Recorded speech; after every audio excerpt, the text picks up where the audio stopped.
An act so shocking it's hard to believe, yet it happened right in front of the Israeli embassy, in the heart of Washington, D.C. The calm of a normal day was shattered by an event that would leave a lasting mark on the consciousness of those who witnessed it.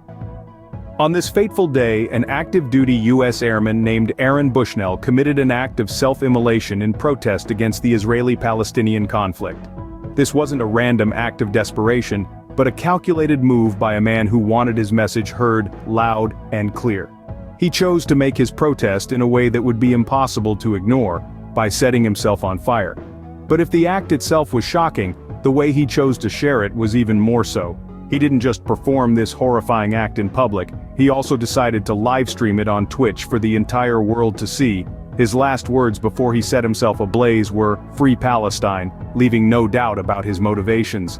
The sight of a man engulfed in flames is a horrifying spectacle that's hard to forget. It's a sight that haunts the bystanders who were there that day, and now, it haunts the thousands of people who watched it unfold live on their screens. But as the flames consumed him, the emergency services were already on their way. He was quickly rushed to the hospital, his condition critical but stable. While the physical scars will heal in time, the psychological impact of his act will be far more lasting. And what of the Israeli embassy, the site of this shocking act? The staff within were unharmed, left to grapple with the reality of what had just happened, outside their doors. The embassy confirmed that none of its staff were injured in the incident, but the impact of the event is likely to resonate for some time. A horrifying scene that left onlookers stunned and authorities scrambling to respond. This was an act of protest that went beyond words, a shocking display of sacrifice that will not be easily forgotten. As the flames engulfed him, the immediate response was critical. The scene was one of chaos and urgency as emergency services rushed to the aid of the self-immolated airman. His condition, as reported, is critical, the extent of his injuries a testament to the extreme lengths he went to make his protest heard. Meanwhile, the Israeli embassy, a silent observer to the shocking incident, confirmed that none of its staff were injured. A sigh of relief, perhaps, in the midst of such a disturbing event.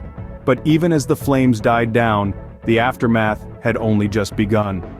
Local police, along with other law enforcement agencies, sprung into action.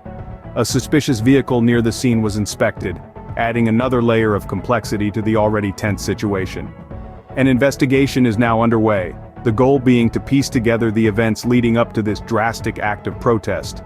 Even as we speak, the airman's actions continue to reverberate, a chilling reminder of the lengths some will go to voice their dissent.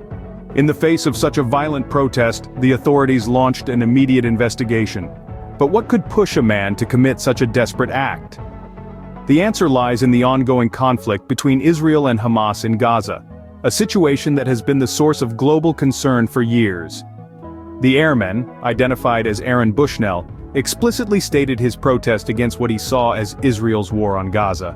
His words, streamed live as he committed his shocking act, revealed a man who felt deeply that he did not want to be complicit in what he referred to as a genocide. He was not merely an observer, but a participant, albeit in a way that none would condone. His self-immolation was an outcry, a plea for change, a call to action. It was his way of saying he could no longer bear the weight of the atrocities he believed were being committed. A stance so strongly held it drove him to this extreme form of protest. The shockwaves from this act of protest extend far beyond the immediate scene.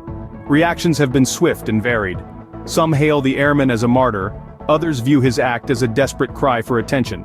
Official responses have been measured, focusing on the immediate investigation, while also expressing concern for the man's well-being.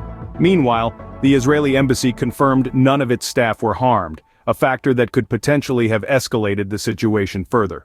The incident has added fuel to the already burning fire of protests against Israel's military campaign in Gaza. The question remains, will this act of self-immolation bring about any change?